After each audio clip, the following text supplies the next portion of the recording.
What up, Dynasty players in the house? It's the Dynasty front office where we're building you championships one trade at a time. I'm your host, Jesse Schneeman, and I am here with the two best friends anyone could ever have. That's right, we're back, starting with the auspicious Austin Bell. How you doing tonight, Austin? Oh, Jesse, I'm doing phenomenal, man. Back at it. It's football season. My team plays this week, or at least some form of them. So I'm good to go, man. How are you? Just a preseason game this week? Yeah. Hall of Fame game is Thursday night. It always sneaks up on me. That's awesome. Right on. It is time. Cool. Try not to get anybody hurt. I know that's right. That's all I care about in the preseason. And my main man, Chad Mendoza. How you doing tonight, Chad? I'm great, man. I am fantastic. I'm ready to watch some football, ready to talk about football. Man, it's been too long. It has been too long. It's been a couple months. I didn't really truly believe we could stay away for this long, but we did. Yeah, I mean, I enjoyed the break a little bit, but yeah, it's time to get back to it. Yeah, I did. I did as well. Been to the beach a bunch of times. Main vacation is at the end of the month. We're going to Lake Tahoe. I've never been. Yeah, I've only been through Nevada and California. I've never been really been to. So exciting for me. You guys got anything coming up? Nope. Football, work. yeah. That's about it. Right on. All right, Austin, why don't you tell people where they can find us when we're not podcasting? Yeah, man. Find us at YouTube and Facebook at Dynasty Front Office, Twitter and X at Front Office FF. And as always, the description for the Discord, the Discord is in the description. Make sure you check that out. We're always talking about, everything from trades to, as Jesse just said, travel and leisure and everything. It's a blast in there, and it's been pretty active even in the summer. So I've noticed it started picking up with training camp news and everything. So it's been fun. So make sure you check it out. Yep. And we're going to talk about, sorry. So what are we doing tonight? This week, we're going to talk about QB rankings coming into the 2026 season, as well as a trade banger of the week and our new segment, front office focus player. So it should be pretty exciting. So yeah, all of these rankings will be posted in our Discord. Discussion going on. There will be a discussion going on there. Yeah, there will. Always is. Yeah, but get on in there to the Discord. That's the best way to engage, manage your team. That's right. All right, gentlemen, let's do some QB rankings. Let's do it. You knew I was going to use that transition. Yeah, I knew you couldn't resist. All right, Chad. How many people, let me ask you this, how many quarterbacks do you have in your tier one? I've got one. Mm-hmm. All right, so I don't have to ask who that is. It's Josh. Austin, do you have anybody else in your tier one? I do not. Okay. I'm with you guys. Yeah, Josh, tier one. Tier two. 5 guys? 5 guys. Like the restaurant? Yeah, I've got 4. So Okay. one's probably pushed down a little bit, but yeah. Yeah, 4 to 6, I guess. I don't know. Somewhere in there. I have 2 guys I want to put in that tier, but realistically, they're probably not there yet. So I think 4 may be the correct answer. Okay. Not that I want to do a whole list of tiers or anything like that. I was just curious. So, does everybody have Drake May too? Yeah, I do. Yeah. You don't sound that confident. I do not. Yeah. Or I am not. Excuse me. Yeah. Was there any thought at all in your mind that you would put him number 1? No. No. Now, after this season, if he can replicate to some fashion what he did last season, absolutely. He will probably be the clear one. Mm-hmm. But Clear we've been one. burned. Yeah. We've been burned. He's, 6 years younger than Josh Allen? Mm-hmm. 7 years younger? I mean, just that alone is going to make him. But then you have to weigh that with, all right, so you're getting a younger guy, but is he going to win you a championship as easily as Josh Allen? I mean, he's a wagon. He's going to tow your entire team. Till he doesn't. I mean, he'll be 31 next year. Mm-hmm. that play style can only last for so long. So that's why he wouldn't be the 101 if the situation happened. But like I said, we're a whole season away before that discussion has to be made. Chad, do you think he's that close? I mean, it's completely dependent on the season, right? And it's tough to predict. A player having back-to-back seasons like Drake May had his first season, which makes it really hard to rank him as a second overall quarterback. But with some dips in the older veterans, I wouldn't. He's kind of there by default, but I wouldn't bet on him taking Josh Allen's place after the season. I think maybe that's a couple years down the road if he does, actually maintain some kind of form here. But yeah, it's gonna be tough. It's gonna be tough. I think it'd be easier for him to fall down the list than to move up the list. Yeah, I think so too. You know, But yeah, it's just I think it's easier for any of these guys to fall, right? That's what makes Josh Allen so special is that this is what like the 6th, 7th year that we're seeing a QB1 or QB2 finish in a row. It's I mean, it's unprecedented. He's just, easy going every single year. You can depend on him. And you just can't find that at the quarterback position. Yeah, it used to be Josh and Pat, now it's just Josh. Yeah, I mean, May only finished 15 points behind him last year. So, like I said, if he puts up that kind of numbers again, for me, he's going to be the clear 101. Yeah, I don't think anybody doubts that. I was just saying, like, it's kind of hard to predict that because it just doesn't typically happen for quarterbacks having those kind of seasons back to back. That's what makes Josh Allen who he is. Yeah, it would be pretty special if Drake May was able to replicate that and come up with a nearly 600-point season again. Okay. Yeah, my biggest concern with Drake May is that, maybe he just doesn't have as much magic this year. Maybe AJ Brown. Well, we'll get to him later in our player profile focus. But what if he really has lost a step, or is a day closer or a year closer to being washed, and didn't really add anything to that offense? And what if he regresses a little? We saw it happen to Daniels. An injury. Offensive line doesn't play that great. It's a slippery slope for Drake May. For sure. Yeah. But I mean, speaking of Jaden Daniels, I know we're not going to go one by one through our list here, but he's my QB3. So there is a little bit of safety here. Wow. Yeah, I know. There's a little bit of safety here in that we know what kind of talent these players are. And, maybe Jaden Daniels a little bit more so with the rushing upside. Although Drake Mays is pretty high as well, there is a pretty good floor there. Even if we do see an injury or something, people know like these guys are going to be able to put up points.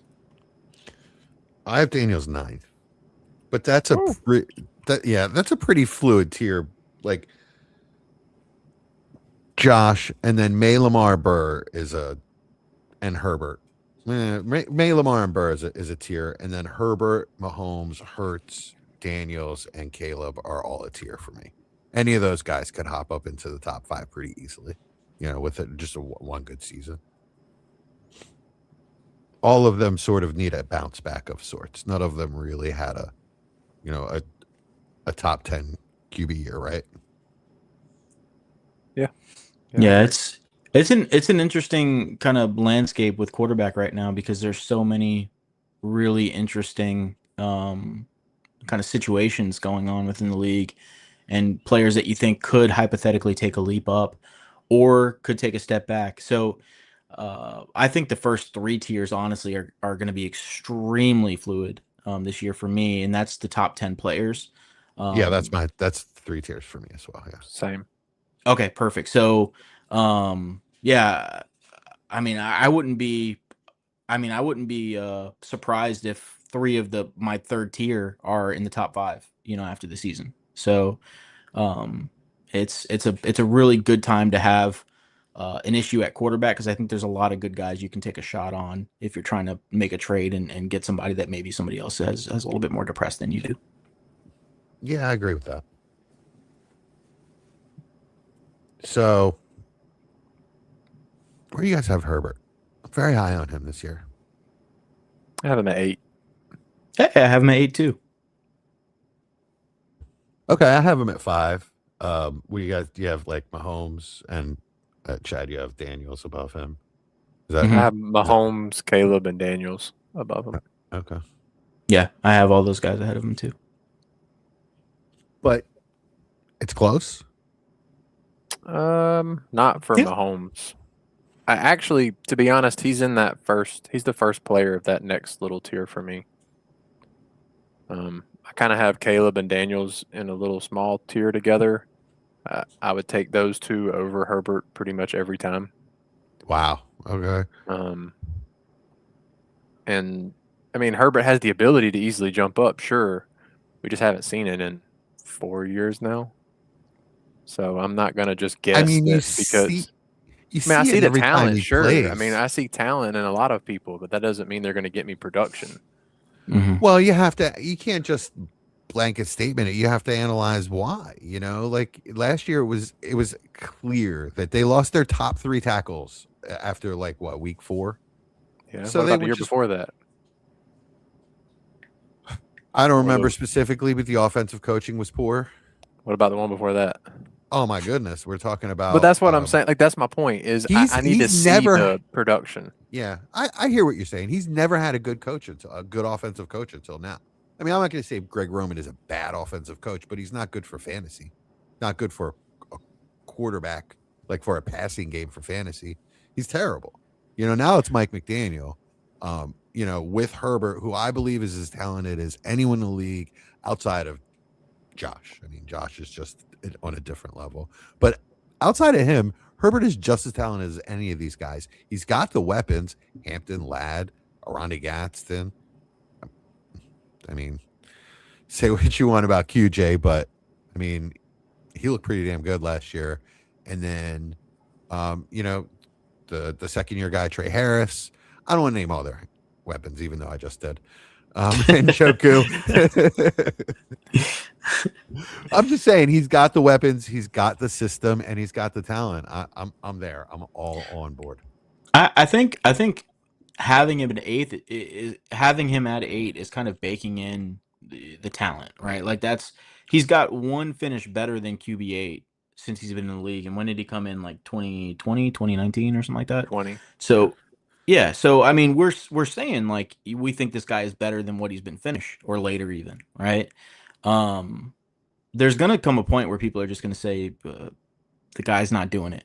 He's not doing it, and his value is gonna drop. Do I want that over a guy like Caleb, who can probably afford a couple of seasons of mediocrity? QB 10, QB 9 before his value truly drops. Jaden Daniels with the injury history, that can be a little scary. So we'll kind of, sidestep that one. But there's a few guys that if they have that, just borderline QB 10 finish in the next 2 years, they're kind of going to maintain where they're at. Herbert, I don't know. I mean, I don't know if he can afford that. Yeah, I mean, I have him Interesting above call. Jalen Hurts, Jesse. I mean, what else do you want from me? Even though Hurts has outproduced him pretty much their entire careers. Yeah, he's one of the toughest guys for me to rank is Jalen Hurts. Same here. I have him as at QB 9, and I kind of want to put him higher, but getting it, and how that how the actual production is trending, and saying, with a guy like Jalen Hurts, like, do I believe he's going to be a top 10 fantasy scorer for quarterbacks probably every year that he's on the Eagles for as long as he's on the Eagles? I think so, but do I want to pay the QB3 price for him, which you would have had to pay last year, the year before, when I know this is predicated pretty much based off the situation entirely? So I don't know what he's going to look like from game to game. Typically in a season, last year was magical. We hope he can reproduce that, but there's also a lot of question marks in the offense, right? Like, we don't know what that offense is going to look like. We don't even know who the top 2 wide receivers in that offense are, or the running back. Yeah, or the running back. Well, we don't know the hierarchy, but we do know that it's talented. Yeah, but I mean, it's just hard to base paying a substantially higher price on a quarterback you could have gotten for a lot cheaper the year before, when there still are so many question marks. Typically, when you see a pretty same names but considerably different order. Well, you could scramble that order up, and I'd be fine with it any way you like. To be honest, I bet you wouldn't, because I have Dart first in that, and I don't have a problem. I don't have a problem with that. Okay, yeah, he's my I've 10. I've got Dart at the bottom of tier 3, so he the last guy in the tier. Mike Chad. I think that's internet. No, I think it's Mike. I think he hit it. But yeah, All right, so I have. So you're saying, well, that if you have him clearly at, all right, you're just saying you have clearly him at the top of the yeah, tier. like You're not I saying would he's take him over every guy each time. why. Like he's high. So he's. I thought about this. I'm gonna ask y'all later, but he's the quarterback I'm most excited for going into this year. I think he might be one of the most dangerous quarterbacks, but he also has an insane ceiling for what we can see on a fantasy side. Chat's back. Back on. Okay, sorry about that, guys. That's okay. No problem. Yeah, so I was just saying I have Dart in the bottom of my tier 3. He's the very last guy, so I have him QB 10. And my tier 4 is very long. So mine goes from 11 to 22 is my tier 4. So what I like about him over some of these guys is the elite wide receiver option. You know, Yeah. There's just nobody else has neighbors. You know, but Darnold has JSN. Purdy and Nix and Love to me would all, and Lawrence would all take a hit because of that. Like if you're evaluating them, all putting them in the bag and shaking them up, I would rather have the guy, the quarterback that has the elite wide receiver. So I could see having Dart at the top. The concern for me is that his rushing stuff really props him up, right? And the passing analytics were not great. I don't want to say ugly, but they're not great and not strongly predictive of great passing numbers. So if you really believe in the rushing and you really believe that Neighbors is going to lift his game, then absolutely put him at the top of that tier. I don't have a problem with that. But those, to me, that's the risk, is that he's not a good enough passer. And, if they play to try to stop his run, maybe you can minimize him a little bit. I push back on that. Sure. I push back on that. I do think the unpredictability of the offense was apparent, but a lot of that was due to injuries. His number one wide receiver was Darius Slayton.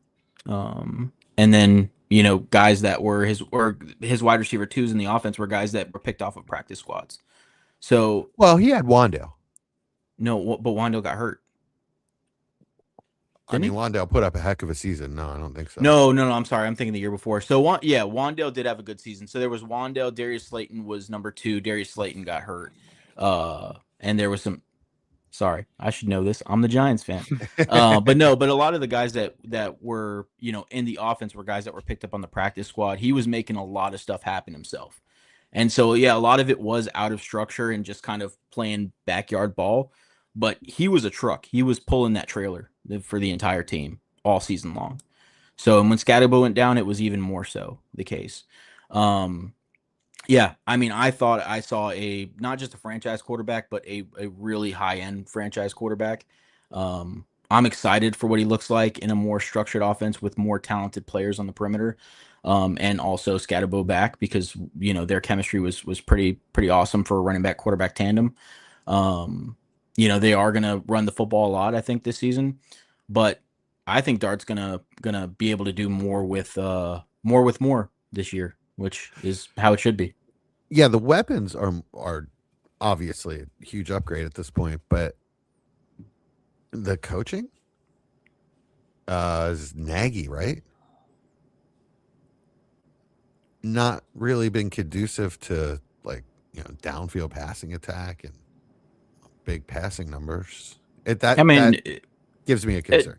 It depends on how you're looking at it, right? With Trubisky, he put Trubisky through some really good seasons as a quarterback, and he kind of fizzled out after they parted ways. What's that? What's really good? Trubisky had a top 10 dynasty finish, didn't he? Did he? Pretty sure. Let me see. Okay. 15. He's 15. Okay, that's So with Nagy, he had that a I can 15 buy. finish. Well, if Dart finishes 15, that's not, that's not. I mean, he's a much more talented player than Trubisky. That's not what I'm saying. What I'm saying Agreed. is Yes, Trubisky is a of course. very bad quarterback who actually looked like a pretty good quarterback that year. So yeah, I mean, and that was in 14 games that he finished 15. But yeah, so I mean, I don't know. Like, yeah, people make of it what they will with him going back to Kansas City and Kansas City's numbers going down. But I think that's people trying to make things out of nothing or drawing conclusions. Everybody knows that's Andy Reid's offense. It's not, it's not anything Nagy's doing in that offense is making it worse. That is Andy Reid's system. That's Andy Reid calling plays.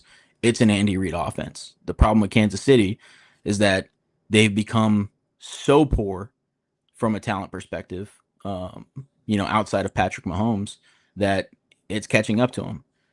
So before that, he was in Chicago and it did not look good. Oh, Chicago. I mean, it was Chicago. Like, their players weren't good. Yeah, he had Fields. I hear. I get your reservations, Jesse. It's just we don't know. I mean, there's no way to know that. So I think the hope is the talent of the QB outdoes the situation of the offense with the talent of the receiver. Yeah, I don't want to come out too negative on Dart. I really like Dart. I pay a high price for him. Just wanted to throw out the, where it could go wrong for him. Jesse, you had Darnold, I think, second in the tier. Is that right? That's right. So is it 11th is for you? Yeah. What was his finish? 13. Okay. I don't see the ceiling. No. That's kind of why he's at the bottom of the tier for me. I just think he's going to finish. What number is he for you? Because I'm 15. probably even lower. Okay, he's 21 for me. Ooh. I mean, I like the security of him. That's why I have him over the next group of guys. And I do think having JSN helps a lot. But I don't see the ceiling. I think he's the perfect QB2. I think he's a locked-in high-end QB2, and that's. But you're having him as a QB1. Okay. That's kind of why I'm like that. And I know you said it's a fluid tier. I get it. It is having them above guys who could finish at QB3, 4, 6. I mean, I also have. I don't know. Do you really think that he can't? Why can't he? I mean, he had a ridiculous season last year and finished at 13. A lot of these guys haven't. I mean, he had 477 attempts. He's got to throw the ball. Like, he had an amazingly efficient season. I think when you're asking a guy not throwing the football to replicate amazingly efficient seasons every single year, it's just typically not going to happen. Yeah, he also lost his running back. Well, yeah. I mean, I know they drafted a running back, but he's got to throw the ball. Like, that's the thing. It's not. I'm not saying Darnold is the 21st best quarterback in the league. I'm saying he's not throwing the football. So if he's not going to be incredibly efficient like he was, he had a really good season. But it's just hard to It's the same thing with it's the same thing, but at a lower tier for Justin Herbert, right? The argument against Justin Herbert is he's just not throwing the football. Or that's been the argument. Sam Darnold, obviously lesser talent than Justin Herbert, but in the same kind of situation, he's just not throwing the football. So if we see the attempts go up this year and he is somewhere around the efficiency he had last season, it could be really, really good. But there's your upside. But we need the defense to be worse is what we need. Mm. And I don't know if that's going to happen. But that can always outside happen. Of injuries. That takes 2 injuries. You know what I mean? Like 2 key injuries, and that happens. They lost Reek Wallen already. Yeah, I mean, he was already their 3rd best corner, so that's fine. Not really. He was, but that's okay. Not Josh Jobe is not better than him. He's better in certain packages. So, I mean, I also have Purdy right there, and I mean, I could go on and on with all the issues with Purdy. Mm-hmm. Like he's throwing the Debo again. I mean, the offense is scary. If really they can stay healthy, he could just absolutely demolish the season. But man, it's a bunch of players that could be hurt. Yeah, absolutely right. Yeah. So, I just think everyone in that tier has things that could really, really go wrong for them, except for Darnold. He's pretty much, that's why I have him in that tier. Is like he's pretty much, in my mind, I outside mean, of injury, he's a lock to be there. we're talking about a quarterback that has had 2 good fantasy seasons in a very long time. We can't say he's In a row. immune from ever having a bad season. Like it could fall apart. Like Well, yeah, I mean, he did lose his offensive coach. yeah, I mean, I don't think that's the most likely thing in the world, but I'm just saying, like, let's take a step back here and say we're not talking about a top 10 quarterback. We're talking about it can fall apart for any of these guys, especially so for a guy like Darnold who has struggled in the past. Baker, it fell apart for this past season, and we didn't think that would happen. That's true. Yeah, he was terrible after week 4. Feels- absolutely terrible. He feels disrespected for it too. Yeah, believe me, he let everybody know. Yeah. So I'm just saying, like, it's great. Sam Darnold, it does feel like a pretty safe option, but I think we should also take a step back and say, there is still some danger with a guy who is just now finding his footing again. Yeah, I'll defend having Darnold in that tier, but I'll not defend having him at 2 because, like I said, it could be Dart, it could be Mixed. Yeah, that's fine. I guess my thought process is I would rather have the ceiling than the floor, so that's why I would rather have Dart, Lawrence, Nix ahead of him. Fair. And I even have Jordan Love ahead of him, but yeah, I have Love ahead of him too. I think he's a considerably higher asset possibility. I was going to ask you guys about that. I struggle to even have Love in that tier. Wow, he outscored Darnold last year. Did he? Yeah, by 1 point, but he outscored him. Point. I mean, talk about another guy that needs to throw the ball.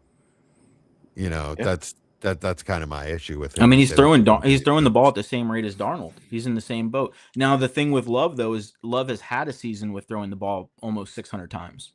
Like, we've seen that from him before. That's just a conscious choice. We haven't seen that from Darnold. Okay, I'll put Love in that tier.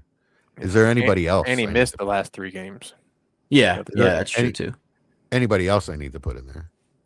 No, I'm fine with what you had. I mean, like I said, my tier 4 is 22 it goes down to 22. So from 11 to 22, I've got a ton of people. It's just a tier of guys that either have a pretty high upside, in my opinion, or have a really safe floor. One of the two. So my tier goes from Nix to Baker Mayfield, essentially.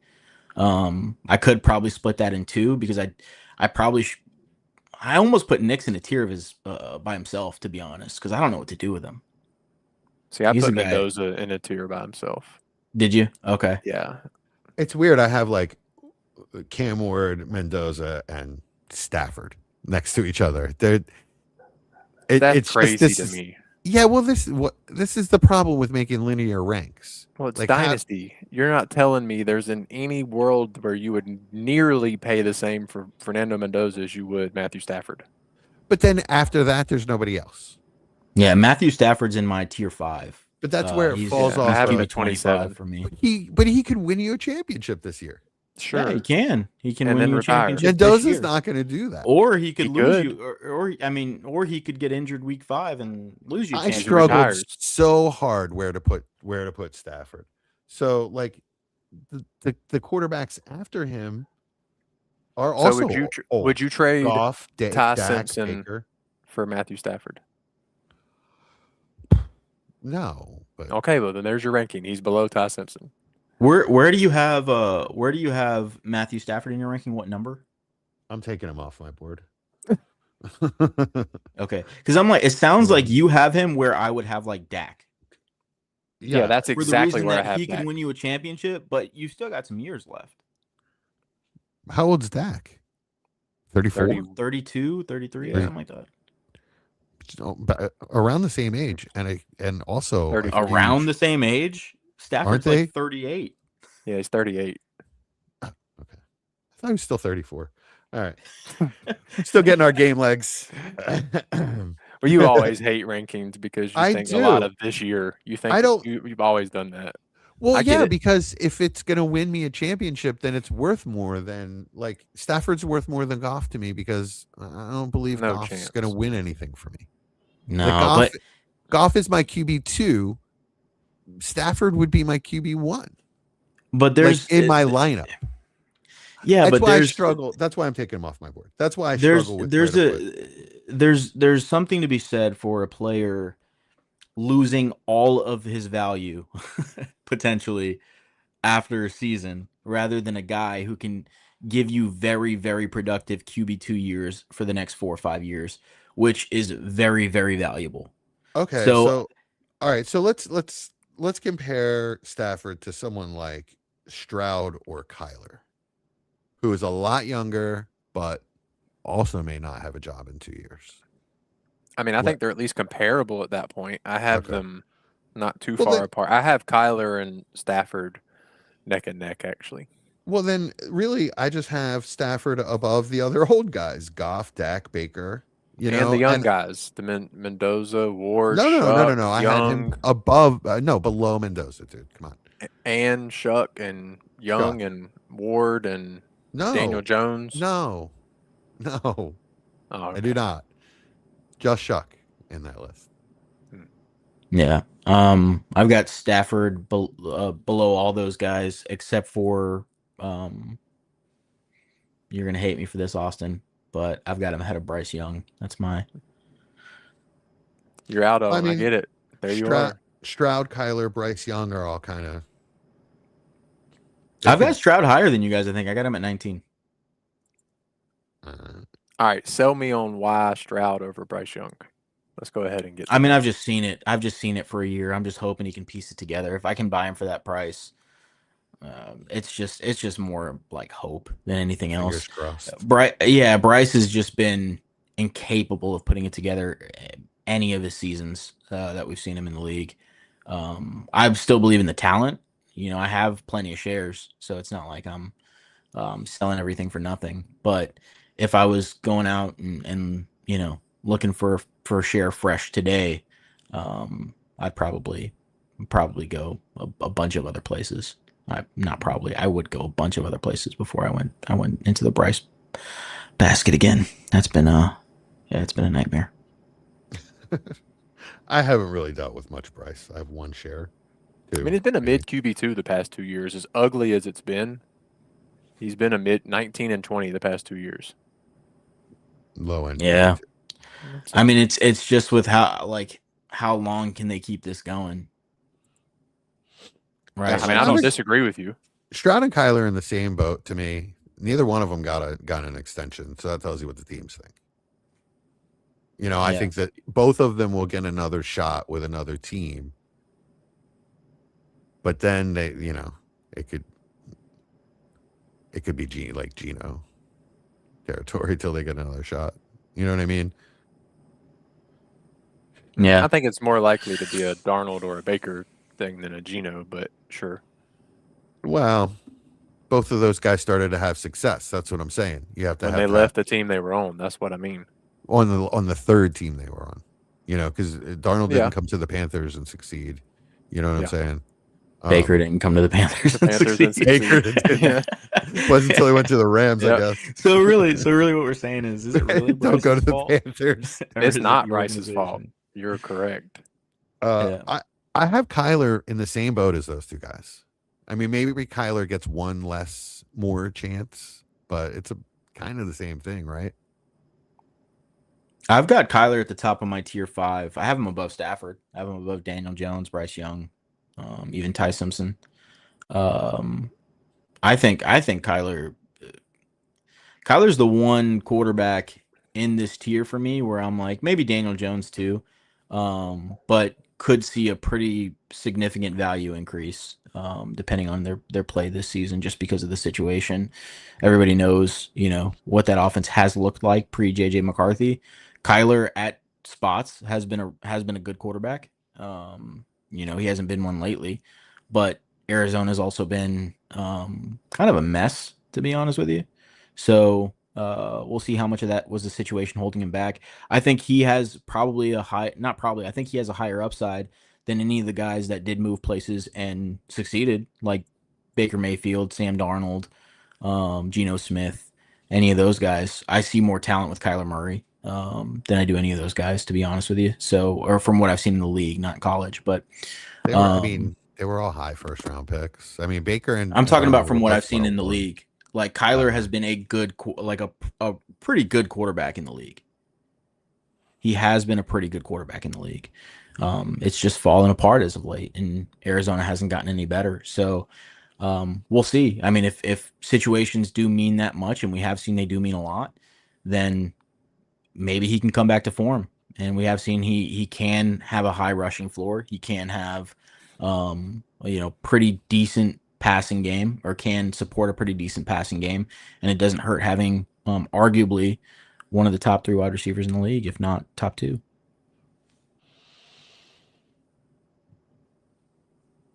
All right. All right, now sell me on why Cam Ward deserves to be up there. Up where? I mean, Cam Ward's he's 15 for me. It's just production. I mean, not production. It's just projection. I just watched him and I thought he looked pretty good. In spots, and you can kind of see what he could be. And I also like the wide receiver they brought in through the draft. So, we'll have to see if it comes together. I also like the addition of Wan'Dale Robinson. I think there's something to be said for having a group of wide receivers, to support a young quarterback. And now at least they have the semblance of that. We'll see, how the rookie turns out. But Wan'Dale Robinson is a good wide receiver too, if not one of the better wide receiver 2s in the league. That's not just, wide receiver 2 in name only, but really a wide receiver 1. Like the true wide receiver 2s, I think he's one of the best in the league. And competent coaching makes all the difference in the world. We'll see. We'll see if it's competent coaching or not. I think Robert Saleh was a good coach till he got Aaron Rodgers shoved down his throat. He's a great defensive coach. We'll see. I think he was a good head coach until he just got submarined. They brought in Rodgers, and who was his offensive coordinator that he insisted on bringing with him? That was the Broncos head coach. Hackett. Yeah. Once that clown show started, Saleh really didn't have much of a chance. Yeah, it's he was driving it though. I don't think any of those were his decisions. I don't know about that, man. I think you got Woody Johnson with his finger on the pulse there. And you look at Daboll, he may not have been a good head coach, but he's a heck of an offensive coordinator. I think he'll do wonders for Cam Ward. That's the excitement for me, is besides the obvious upgrade in weapons, the offensive coaching is going to be good, at least NFL level, which it was not last year. Oh no, that was a terrible situation.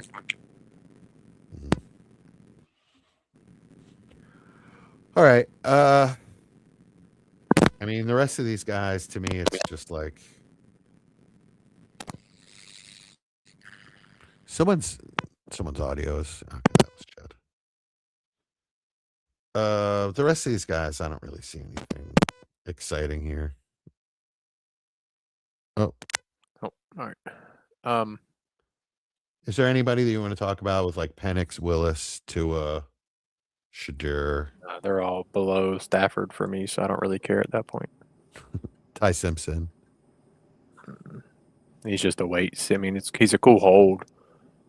But that's all for me. I'd like to bring up Shuck. Where do y'all have him? I struggled with where to put him. I don't know. So I have him just below the Baker, Dak, Goff tier and above the Kyler, Bryce, Stroud tier. I have him 17, right behind Fernando Mendoza. So for me, it's 23 behind Baker. 22 for me. I'm much higher on Dimes than you, Chad. I have him 19, just because I saw it be elite last year. So if he's healthy, I think it goes right back to that. Yeah. For me, it's just the injuries. I think the injuries are significant and have been significant, and that's the problem. So if they weren't, I'd have him much higher. I'd have him like probably low end QB1. Yeah, for me, you guys know I believe in the player. To be good in a good situation, especially for fantasy production. But he's injured every single year. This is a new Chad. Hates Bryce, hates Danny Dimes. No, I like Daniel Jones. It's just, when I'm buying a player, I'm thinking, is your mic's cutting, muting itself. It said the host has muted you. I was trying to unmute myself and I muted you. My bad. Oh no, that's all right. So when I'm buying a player, I'm thinking, half of it is or half of the thought is, what am I going to do with this player if I have to move on from him? And with Daniel Jones, I think the market's pretty non-existent, you know, if he's injured, and he's injured every single year. So if I'm in a season and I need to move off of Daniel Jones, he's an immovable asset at some point. So it's just tough. Yeah. Thank you, Jesse. I'm so happy you put that up.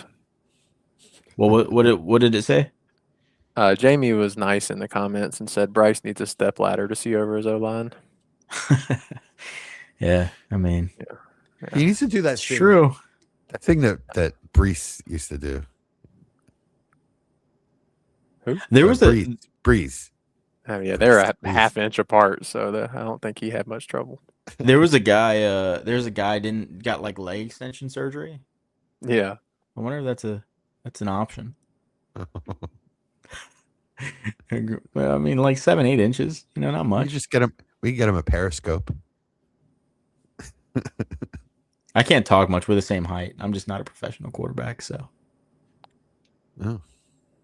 What is he? 6 foot? No. 5'10" and a half. 5'10" and a half. Yeah. That's how you know. That's how you know You're he's short, short. yeah. When you have to throw the half in there. The half. I do it all I the time was in the doctor office. I used to say I was 5'10" and a half all the time. But my spine compressed, and I'm like 5'9" now. It's crazy. Not even kidding. I'd shrunk it 1.5 inches. Nuts. I'm not short. My spine compressed is that's an option. That's an option. You can go with that choice. Definitely a choice. Yeah. I'm gonna start using that. Like, no, you guys should have seen me before my spine compressed. That was I do have the hand gimpiness to back it up. All right. Anything else on QBs before we go to overtime? Nope. Oh, here's one. Who was the hardest person in your ranking to rank? Stafford. Besides Stafford, we talked about him. All right, let me look. Probably Mendoza. I think I moved him 3 times. Mendoza. Okay. Yeah, that makes sense. Because initially I had him below the vets like Goff, Dak, and Baker. And then I was like, wait, there's no way I would trade either one of those guys for a top 5 pick in this class. So I moved him back up. Chuck. Yeah. He's another tough one. Mine is Tua. Really, really had a tough time with Tua. And the problem is 27. I have him 29. 29. Okay. Yeah. Oh, sweet. Okay. So yeah, I have him 29 too, but I look at where he's at and I'm like, man, for that price, I'd buy him everywhere. So I just don't know what to do with him. But it'll be interesting to see how the season goes with those guys for sure. They all have pretty interesting question marks. One more question before we go, from each one of you. Who do you think, either up or down, is going to be the biggest riser this season, or biggest mover, I should say, up or down this season? I want it to be Dart. That's who I'm most excited for. I think he has a top 3 ceiling, but we could also see him drop down with those Ward, Shuck guys, Stroud. We could see that kind of fall if he doesn't have a good season. I think it's Daniels. If he has any kind of injuries this year and doesn't look elite in between those injuries, he's going to fall really hard. On the other hand, if he just comes back and he looks like he did right away as a rookie and he stays healthy, he's going to solidify himself into the top 5. Yeah. Cam Nice. Ward's another really volatile name. Yeah. Cam Ward's an interesting one. The interesting thing about Cam Ward though is if he goes in and has like a decent season, just above average. Lost you. Oh, you're back. Yeah, you're good. back. You're back, Chad. Yeah. I can hear your dog in the background. God, how red his face is. He's so mad. He must not be able to hear us because he's good. Oh, that must be it. He can't hear us. That's why he's not reacting. All right. Nope. All right. I guess we're in the overtime. Let's do it. You watch anything good lately? Oh, all kinds of stuff. It's been so Okay. long since we've been on.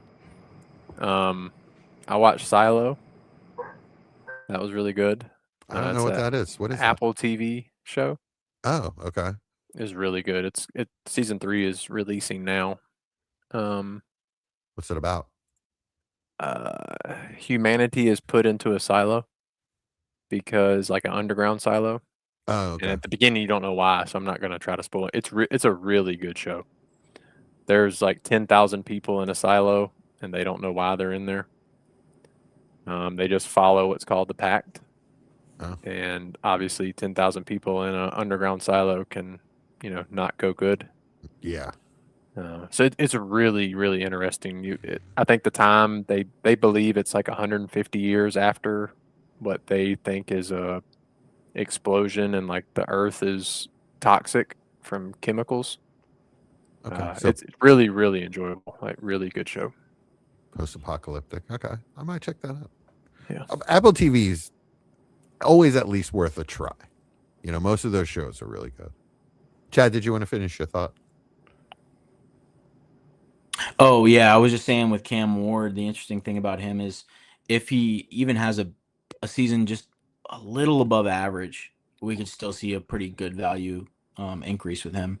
So as long as he's not really poor again this season, as far as from a production standpoint, I think he could easily rise up boards because I think people generally want him to do really well, and people get excited by the kind of player that he is. Yeah. I mean, he's already at QB 16 on Keep Trade Cut. I thought that was quite interesting. I mean, yes, we can absolutely see him jump, but the names above, I feel like he can really only go so far unless he has a really good season. I have him I have him 17, so I'm pretty close. I think I do too. So, like, I'm not even disagreeing necessarily. It's just I feel like we're already getting that hype. I mean, he would have to jump Love, Purdy, Nix, and then and then it's Hurts, Dart, Lawrence, Mahomes. I mean, those are hard names to jump without a really good season. I mean, I don't know. I think like a QB 12, QB 13 finish. I think he jumps all those guys if they that's have a really good season. I mean, that's a really good season. Yeah, as I said, a little bit above average. Average would be like QB 15, 16. Yeah. I mean, he was one of the worst quarterbacks in the league. Yeah, he was worse than Bryce Young's rookie year, which is mind-boggling to me, but almost every analytic stat backs that up. And on the tape, I thought Ward had higher ceiling, higher flashes, but analytically he had a worse year than Bryce Young his rookie year, and I watched every snap of that, so that's pretty damning. All right, now we're in overtime. Cool. So I just watched an Apple TV show as well. It was Cape Fear. Yeah, watched that. It was good. I just finished it tonight. At least I mean, some of this stuff was kind of stupid. Amy Adams needs to go to acting school, but overall it was pretty good. Javier Bardem is one of the scariest people in Hollywood. I would not mess with that guy on my best day and his worst. How do you know every person's name? He's the guy from No Country for Old Men. Friendo. So just call him that. That's what I do. The guy from Old Country. His name's Javier Bardem. He's a huge star. He's a huge star. Well, they're all huge stars. That didn't help me any, to be honest with you. Anyway, I mean, it's impressive. You always know their names. It is. I'm a fan. I don't know. It's weird because my wife and like my best friend are way better at this. So we sit around and they school me in this kind of stuff, and I sound like an idiot. So it's really weird. I'd be very quiet around y'all. Yeah, mine is the guy from. Yeah, that's how I do it. That's what yeah. Or girl, the girl from, woman from. So Jamie asks, wasn't Cape Fear an old movie? Yes, it was. It was an old movie, I believe from the 50s, and then remade in the 90s with Robert De Niro. I do know that name. Yeah, I know Good. Robert De Niro too. Good. That one And you that- didn't have to. And that was an say that. excellent movie. So they took that movie and they made it into a series and they added all kinds of crazy twisted stuff. But yeah, I mean, if you're in for like a fun ride, I guess a lot of crazy stuff going on in that show. But that's not really what I want to talk about. What I want to talk about, Chad. You know what I want to talk about, Chad. House You know of what I Dragon. want to talk. Yes. House of the Dragons. Oh my God. So you good. already know what's going to happen though, don't you? Oh yeah, I know. I'm sure. No, but I don't know. I don't know because they've changed so much. Even the last episode have was like they? nothing like the books. Yeah, they changed so much. It's not even funny.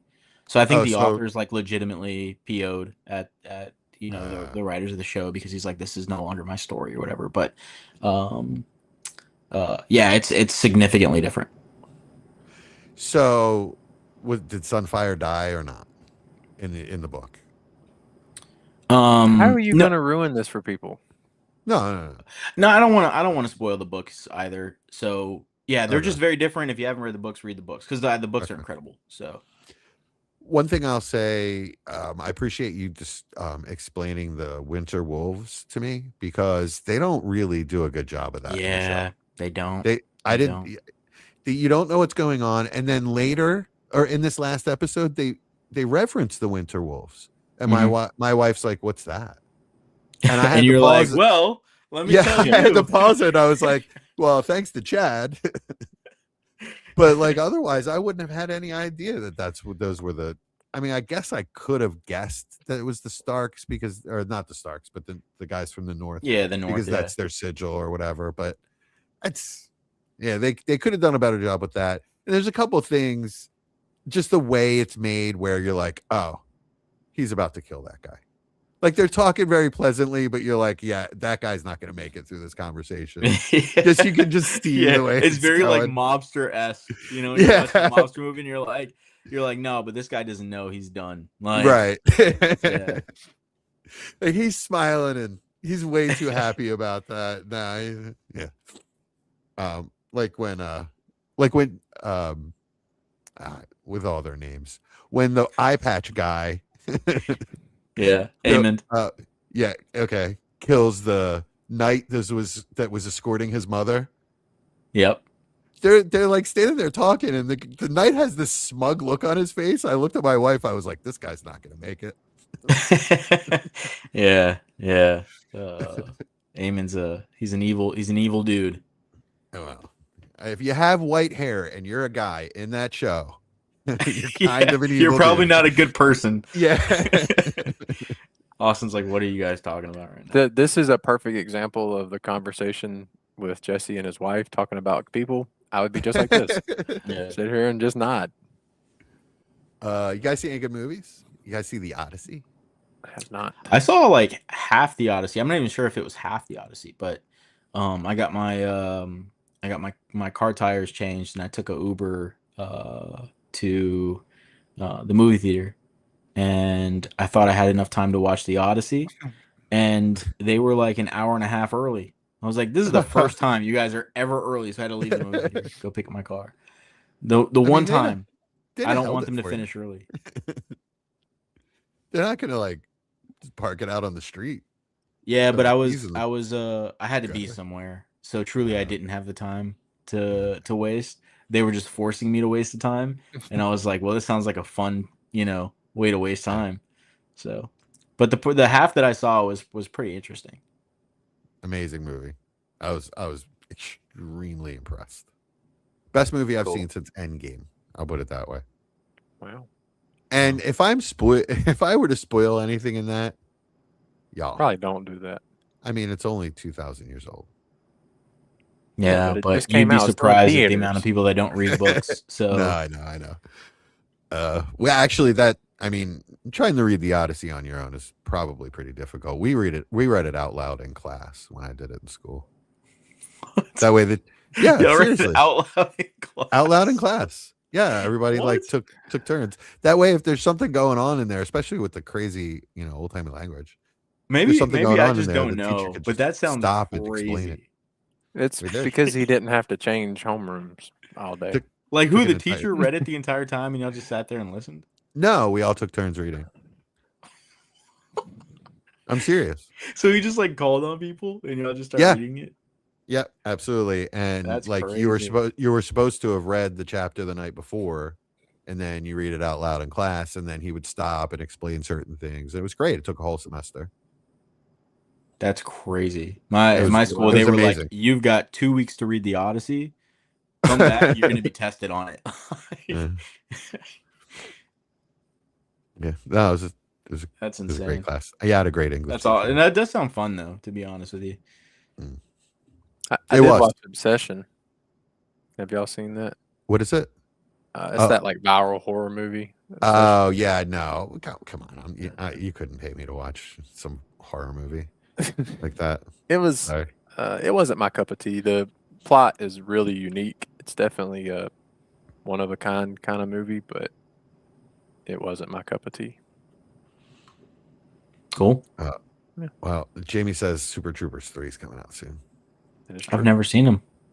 You should see The first one you got to watch. Yeah, The second one was like, yeah. it came out like the third one's 15 probably going years to be like that, but later. Yeah, Yeah. the first First one's one an absolute was- classic. yeah, Yeah, first one is really good. I don't know if it still holds up because it's kind of 90s humor, but it was funny then. You know what does hold up? What's that? Rush Hour. Nah, I knew you were Oh. going to say that. So good. So good. Which reminds me, I need to watch Rush Hour. 1, 2, Yeah. 3, 4. Two's the Fifth. best, man. I just watch every Fifth. time I want to. I have like the urge to watch Rush Hour. It's always Rush Hour 2. Rush Hour 2 is the best one. I plead the fifth. 1, 2, 3, 4. Fifth. I'm not talking. I'm not giving any Rush Hour takes. I got Oh, that's murdered for fine. that. I just had to joke with you. Yeah. Rightfully so, though. I'm No, I glad was just you did confused get for a mad second because that. I was like, I'm 100% certain that's a Dave Chappelle skit. Yeah. Which is you also think that's in hilarious. Rush Hour? No, that's just me pleading. I the thought you fifth. were referencing the movie. I was like, well, I'm not. I'm gonna let that go. All right, y'all. We got a trade banger of the week coming up and a player profile coming up. Do you have anything else for this episode? No, man. All right, and if you're with us live, we're not going anywhere. Just hang out. We got lots more coming up. Peace.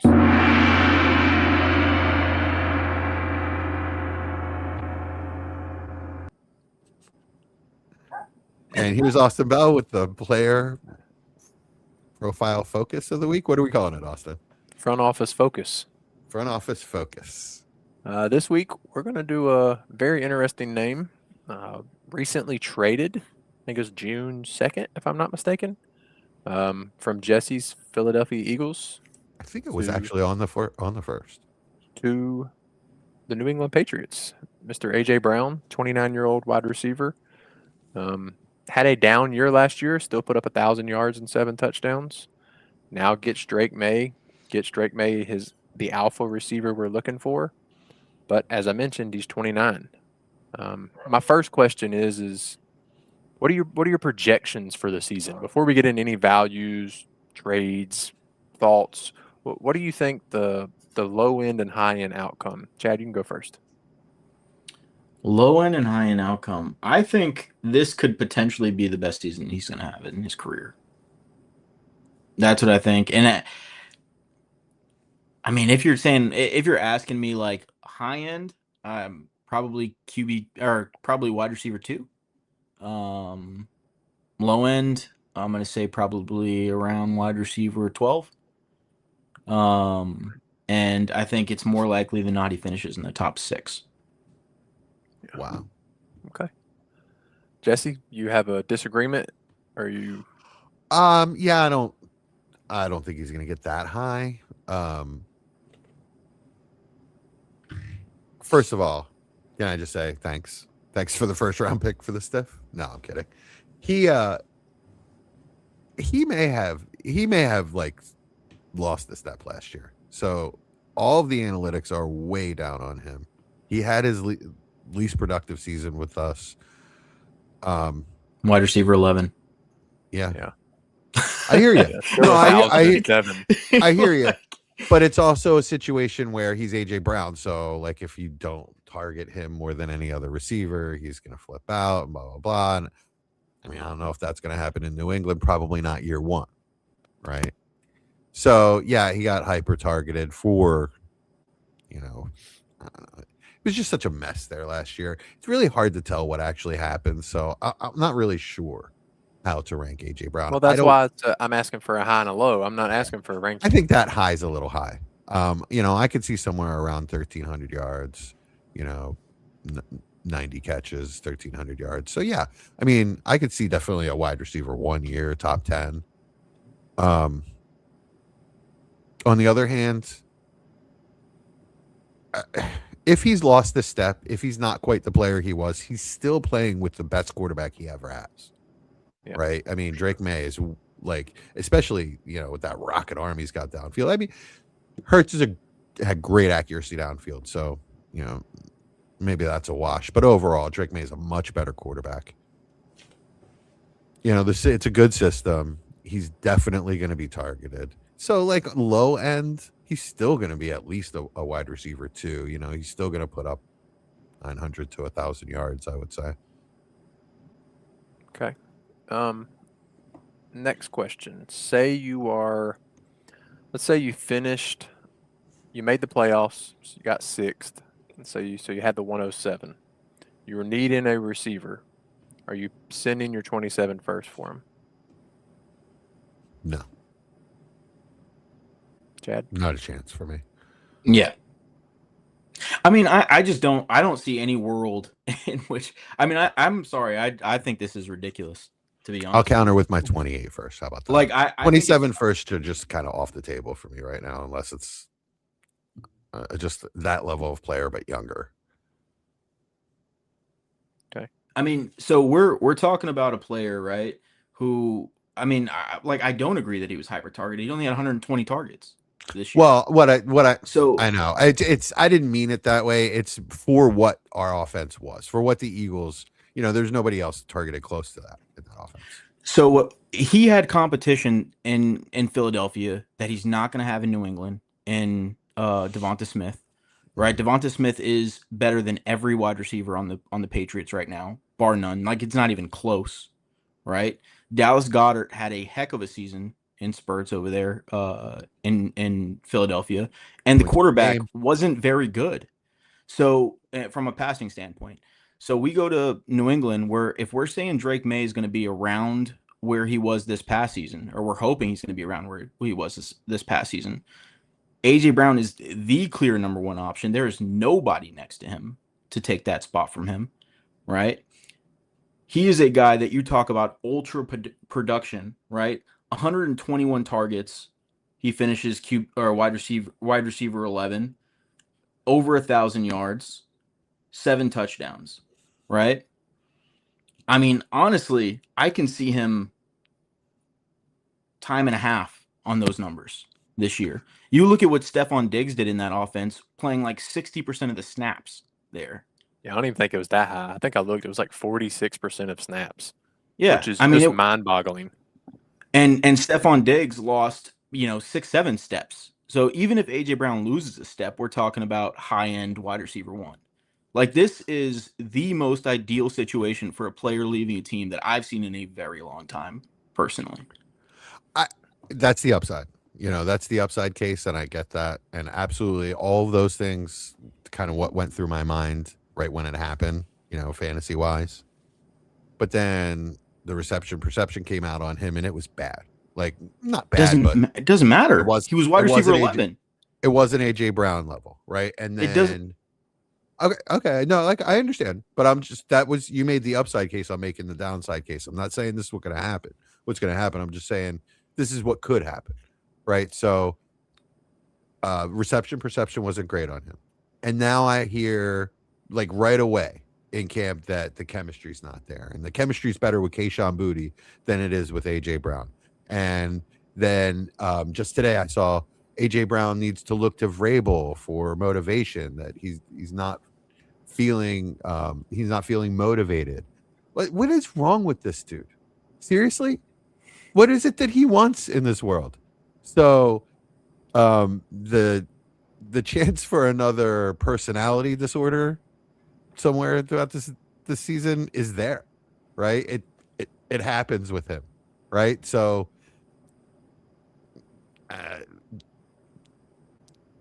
player not as good as he used to be, demands the ball because he thinks he is. Coach decides I'm not taking this from him. He sits for a game. I don't know. I'm just saying that's the downside case.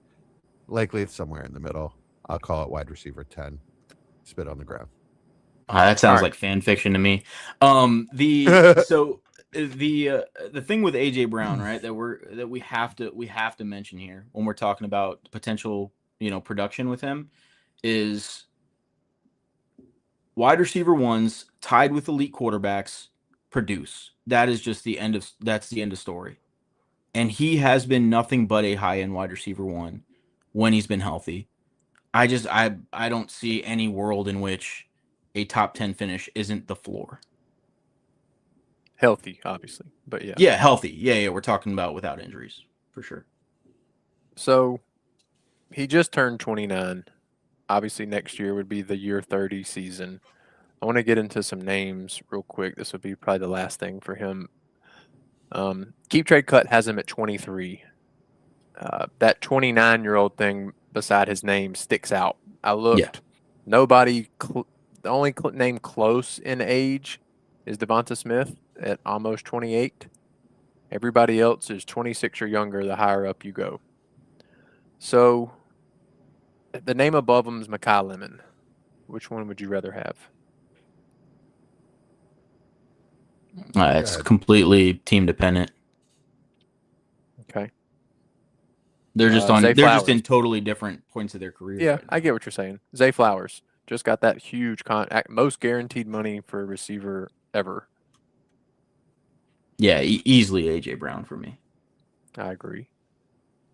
This is interesting with me. Rome Odunze. I'll take Rome. Depends on the team again. I mean, let's assume you're a contender. I think Rome, we would project to be able to be used as a contender. So Yeah, and that's what I'm saying. I think the floor with AJ Brown is his high point, because I think his floor is still a wide receiver one finish in my eyes, if healthy. So Rome's floor is obviously been much lower than that, even though the high end's probably somewhere in the same realm of possibilities. So I'm if I'm a contender, I'm probably going to go with AJ Brown. But anything else, it's probably going to be Rome just because of the age. Rome is on my list of players that I think that I think is going to make the biggest jump this year. So there's no way that I would take AJ Brown over Rome. I think Rome is going to be like top 5 to 7 wide receiver by the end of this year. It's going to be the number one receiver for Caleb in a high power offense. I think it's going to be Burden, but I understand we have no idea. That's the problem, is nobody knows, right? Like there's Burden there, there's Colston Loveland there. There's Rome there. They're all three really talented players. I think personally Rome is the most talented of the three. But who knows? Like it could be any one of those three. He's the wide receiver one in that offense. I think he's the most talented in a way that he could sustain fantasy numbers for a long time. Whereas I think Burden and Loveland could be more game dependent, opponent dependent. I think Colston Loveland could be probably the most talented tight end in the league, in 2 years' time. And this is coming from a guy that likes Warren Moore right now. But I think Loveland, if you're comparing position to position, I think, there's obviously a little bit of a less talented pool with tight ends, but Loveland has the chance to be the best tight end in the NFL. I don't really see that for Rome personally. So it's just going to depend on how the offense runs. Yeah, that's not what I meant. What I'm saying is it's going to depend on how the offense runs. Like if you have the best tight end in the league, he's going to demand a certain amount of targets, which is going to take away from Rome. So I'm not saying that, that has anything to do with, Rome and his level of talent. I'm just saying, there's question marks in that offense and how they're going to choose to exploit defenses and through what player they're going to do that, because they have 3 really phenomenally talented players. I hear you, but we're in the business of predicting these things. So, in my opinion, I think that you're going to see games where Loveland or Burden is sort of featured, and then Rome just eats. I just feel like Rome's always going to get his, and then it's going to be scheme or opponent dependent, whether Burden or Loveland, or sometimes it could be both. If it's I think it's Loveland that's going to get fed no matter what, and one of the receivers is going to be the one that's game and script dependent. I agree, and that's just because what I'm saying, the tight end, having a dominant tight end is one of the biggest,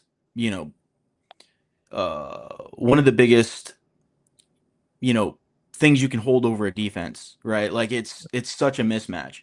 So if they can get what we think Colston Loveland can be in the league, I mean, he's going to demand like Kelsey numbers. Like he's going to be really, really good. If you want to be a truly dominant passing offense, you can't run your passing game through your tight end. You have to have a downfield. We just passing watch offense. Patrick Mahomes do that. And I was just about to say you've seen it twice in your life. You've seen it with that's Kelsey and Gronk.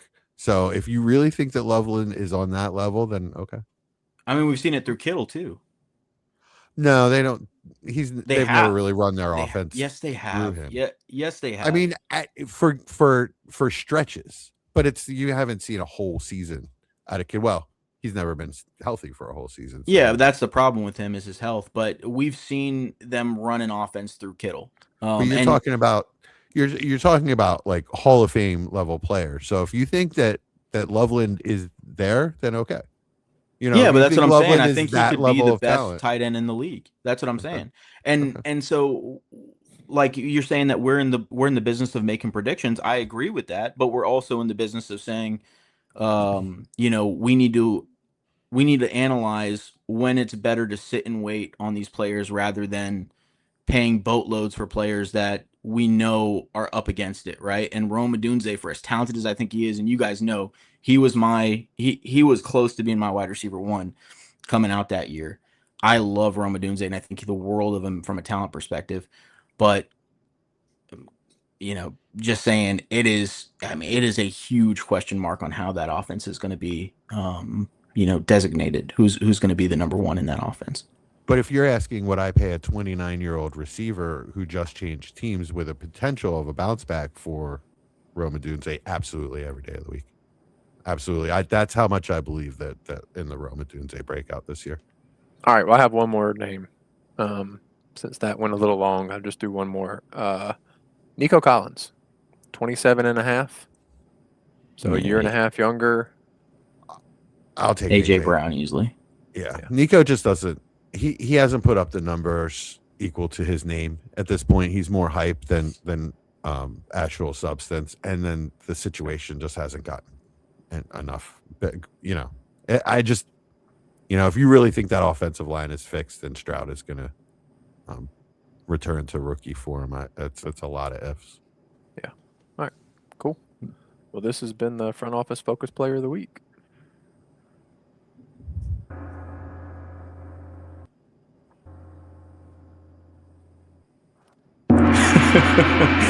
That was spicier than our. There we go. That was spicier than our main episode was. Yeah, it was. All right. Here's Chad Mendoza with the Trade Banger of the Week. All right. This is your Trade Banger of the Week. We are back for the next installment. And this week we've got an interesting trade. It's one that was done in our in a league that kind of everybody on this podcast is in, right? I was conned into joining it. That's right. I'm just trying to stretch this out until I can pull up the trade. So it was between Austin and Jesse. Is that right? Correct. All right. And Austin. It's a really simple trade. Yeah. Oh, I can't find it. What's the trade, guys? I gave up Drake May, and Jesse gave up JSN and his 27 first. All right. So, yeah, when I first saw the trade, it was really interesting because JSN was, I think you also had Puka Nacua. Is that right, Jesse? I do have Puka, yeah. So it was kind of deciding between JSN and Puka, and as soon as the trade went down, I messaged one of you, or I can't remember if I sent it to the group chat, but I remember vividly asking one of you guys, just curious, who picked the player at wide receiver between Puka and JSN? And I was told that Austin, picked the guy that he wanted. Mm-hmm. What differentiated the two players for you? Less question marks with the player. I think Puka's probably a better player, and if he didn't have, I'm gonna use the word, his personality being an issue, I would probably take him because I think he can produce. I think he's a better chance to produce top 5 numbers than JSN. But JSN just feels extremely safe. Maybe not the high ceiling we saw this past year, but I feel like I'm going to get a top 8 wide receiver for the next 5 years. Whereas with Puka, the variables are kind of adding up between Stafford's window closing, and Stafford's known to hyperfixate on his elite guys. The next QB may not do that. That and just the stuff with the offseason, I won't get into the nitty-gritty of that, but just the stuff with Puka the person. I didn't really want to pay the elite price tag for that on my team. I gave him the choice. I gave him the choice, like I said. I'm taking it that you giving him the choice. You really don't care which one it was. You kind of see them as kind of along the same lines. Yeah, pretty much. I mean, yeah, pretty much. Puka has his downsides. JSN has his possible downside as well, losing Clint Kubiak. Who knows if it's going to be exactly the same? Yeah, that's fair. That's fair. Interesting part. We talked about Drake May getting AJ Brown. And we also talked about in our main episode with ranking the quarterbacks where we have him. I think we all had him at 2. We kind of talked about the potential for him to reach number 1 and how it maybe is a little bit of a far reach, but you never know, right? When we saw it with Josh Allen getting Stephon Diggs and him reaching new heights, it can happen when an elite wide receiver comes into an offense. What do you need to see, Jesse? Because I think most people would view this trade from the side that you're giving up as a little bit of a overpay. I think would be consensus. What would you want to see from Drake May from a floor for you to say, okay, you know what, I still feel really, really good about this trade? 4,000 yards, 20, 25 touchdowns minimum. What finish are you thinking? As long as it's top 8, I guess. Top 8. Okay. Yeah. I mean, yeah, because I have many years to go, so it doesn't have to just be this one. Okay. I do want to mention, by the way, that this is a start 2 quarterback league. This is not Superflex. Yes. Yeah, that is a big difference. Yep. And also it's 10 team. Yeah, and rushing first down, 0.5 per rushing first down, which for quarterbacks that are mobile, it makes them a cheat code in the league. Like their floors given weeks are crazy high. Yeah. What about your finish? Right? Where do you feel like you have to be? Because I think that plays a big role in it too. Like, are you anticipating that you are a top 2 team, top 3 team? No. No, I don't. I think I'm a playoff team with a puncher's chance. That's how I see my team. I have some aging assets, but I also have some elite assets that will be on my team for years to come. So I think losing my 27 first wasn't awesome. It's going to make it hard to make my team better. But, I've done things like I picked up Puka off of waivers in that league. So whatever. I'll scratch it off. It's fine. Yeah. And you probably got a pretty good deal on JSN as well because his value rise happened pretty quickly. 107 I took him at. Yeah. So with you having to give up JSN and a first overall, if this was, do you view it as an overpay or do you think it was right in line with what you would be expecting to trade for Drake May? I mean, it's what I expected to have to pay. I don't think I'd have taken less. So what I offered JSN and a 28 second, which I knew was under, like that was not my best offer, and I messaged Austin almost immediately, like, hey, you can take Puka. Am I even close? Feel free to counter. that kind of thing, because I wasn't sure what he was thinking. But there's a couple things I know specifically about dealing with Austin, and I knew that he was not going to do this deal without getting an elite player, and he was not going to do this deal without getting specifically a 27 first. He was not going to take a 28 first. I just knew what it was going to take with him. And I also knew that he was negotiating with 2 or 3 other managers, and he wasn't just throwing it that out there to drive up the price. I knew that to be a fact. So when he told us all that I'm going to counter all of you at the same time, and we'll see what happens. And when I got the counter, I just happened to be looking at my phone. He did. It was a snap. And I expected him to add another piece to that. And I was going to decline. Unless it was like a future second, and I might have, but whatever. Like if he wanted another piece, I was just going to say, okay, man, good luck to you. But when it came back to like, that was my absolute, that was the absolute top that I would pay, then I just clicked accept. Yeah. Okay. I think that the community probably sees it as an overpay, but in this situation, I just felt like I had to, and it's not by much. And if I'm overpaying by a bit for the QB2 that everybody just said could be the QB1 by next year, okay. Okay, cool. Yeah. I've had QB problems forever in that league. Yeah, you have. And he solves it, Yeah. And if he doesn't, the league is called Double Deuce, and I'll probably just double deuce on it. No, I'm kidding. I would never. Austin, moment of truth time. Would you have taken any less? No, that was my price in that specific trade. And I honestly agreed that the community views it as an overpay, and I think it is. The difference is in that league, I have Burrow, Hurts, and I had May. So, like, I wanted to move a quarterback, but I didn't need to. I've been in that league long enough. I think this is year 6 or 7. Mm-hmm. And every year one of those quarterbacks gets hurt. And it's been really nice just plugging a big name right back into it. Yeah. Even in 10-team, having to start 2, it sucks every week thinking about who do I have to start. So it was just really nice to plug and play. And, like Burrow especially gets hurt every year, it feels like. So I wanted to move off to make my team better at other positions, but I didn't have to.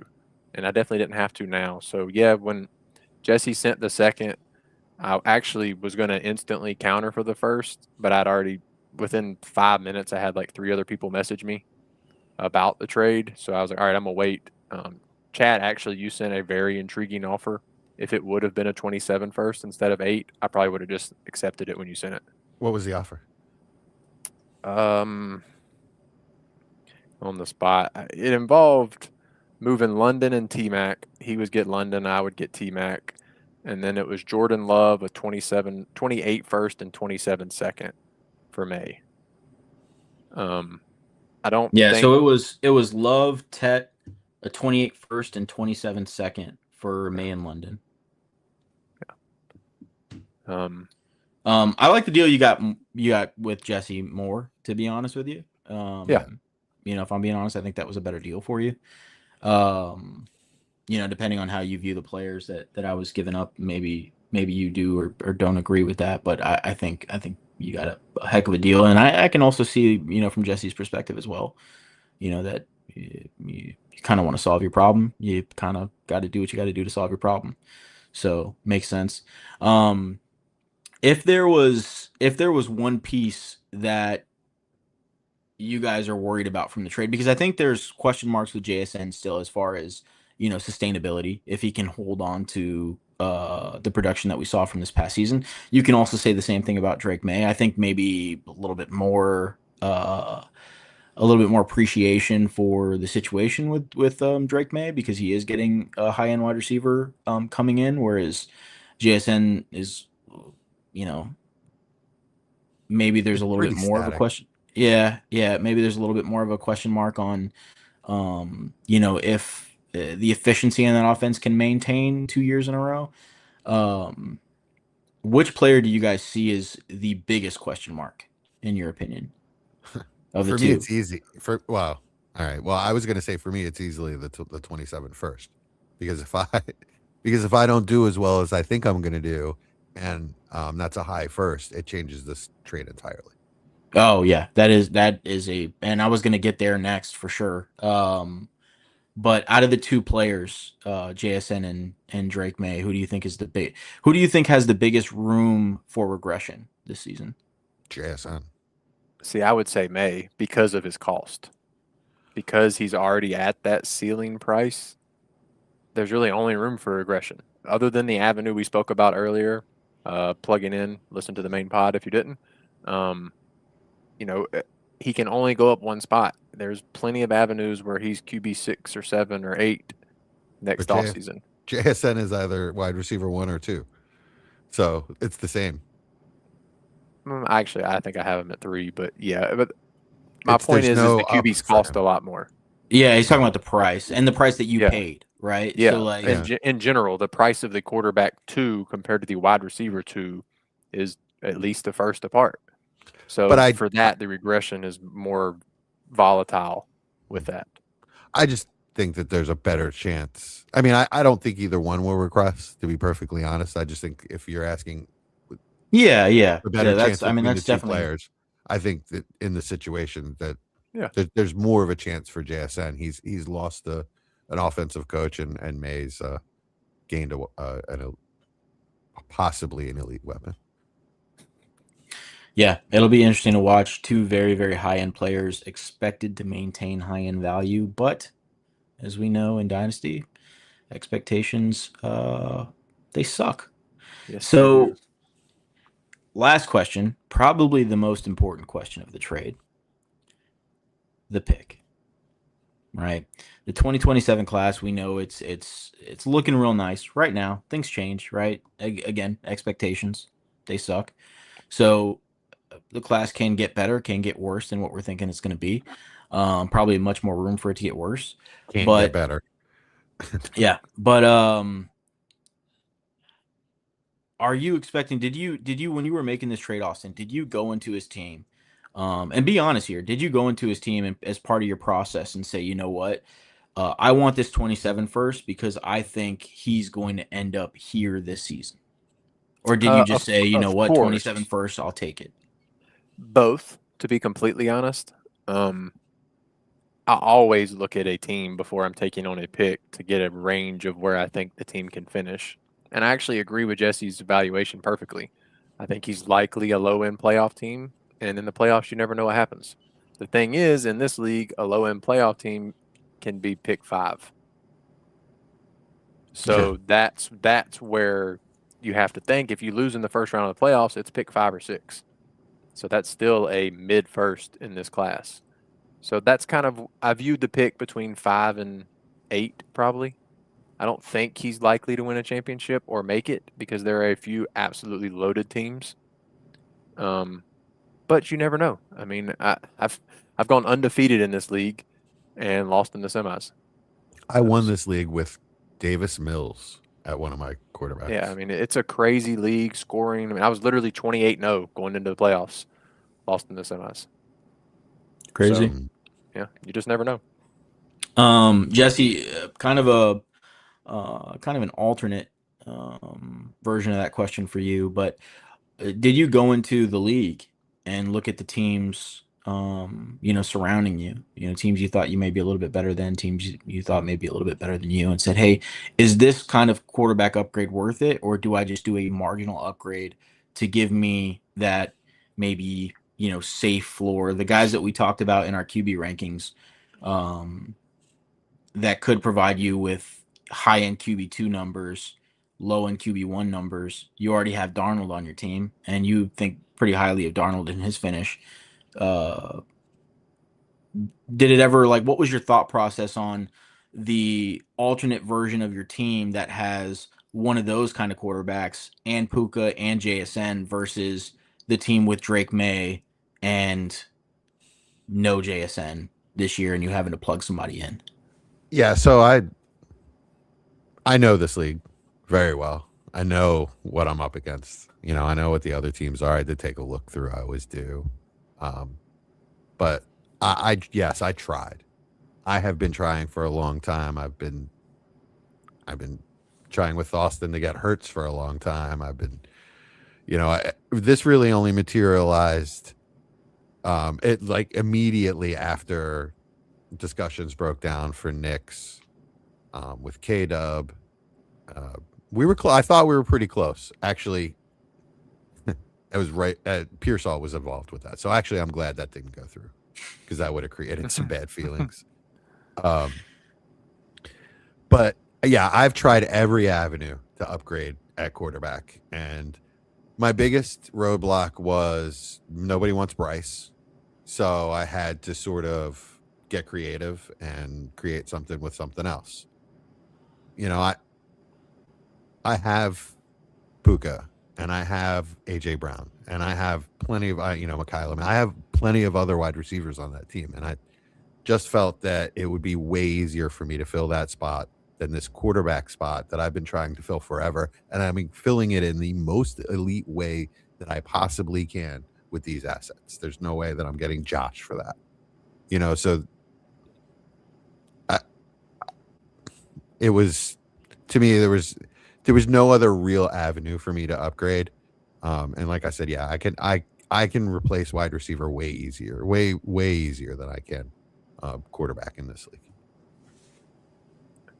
He legit has been trying for Hurts for 6 months. I went back and looked in our direct messages, and it said 6 months ago he had sent his first offer trying to get Hurts.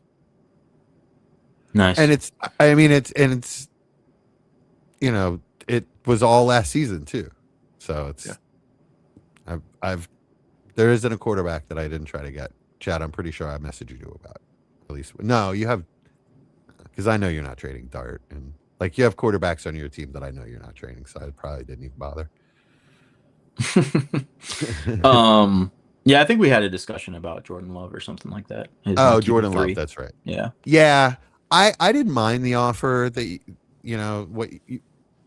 what you asked for Jordan Love was like, I think Bryce and Mackay Lemon, which is extremely fair. It's just that was the guy. That wasn't the guy I wanted. Was no, it makes sense. He's the fringiest guy of that tier to me. And if it was just Purdy or Knicks, it would have already gotten done, or one of those guys. Yeah, makes sense.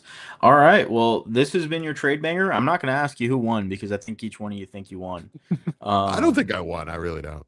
Well, I mean, maybe you won for you, right? Like you don't have to win in the vacuum, but yeah. I think for your team, which is what we care about, right? We don't care about vacuums. We care about your team and what you got. That's why we go over the settings here, right? And I think each one of you left the deal happy, which is always good in a trade. Sometimes it goes to show you don't have to win the trade in a vacuum to feel like you won the trade. So good on both of you. Glad we can talk about it. If you've got a trade that shook up your league, send it our way. You can reach us at an email that I will have in the Patreon because I don't remember what it is right now. So join the Patreon to get the email to send us a trade, or you can just send it to the Patreon. I mean, Discord, not Patreon. Discord. We don't have a Patreon. We don't accept money from you guys. It is a Discord. It is a free Discord. Join it now. I will take money if y'all want to give it to yeah, throw money at us. We won't complain. Yeah. But yeah, so it's been some time off. We'll get back into the swing of things here. This has kind of been a mess, but we've had fun. So hope you enjoyed listening to it. We'll see you next week. dynfo.official@gmail.com. Thank you, Jesse.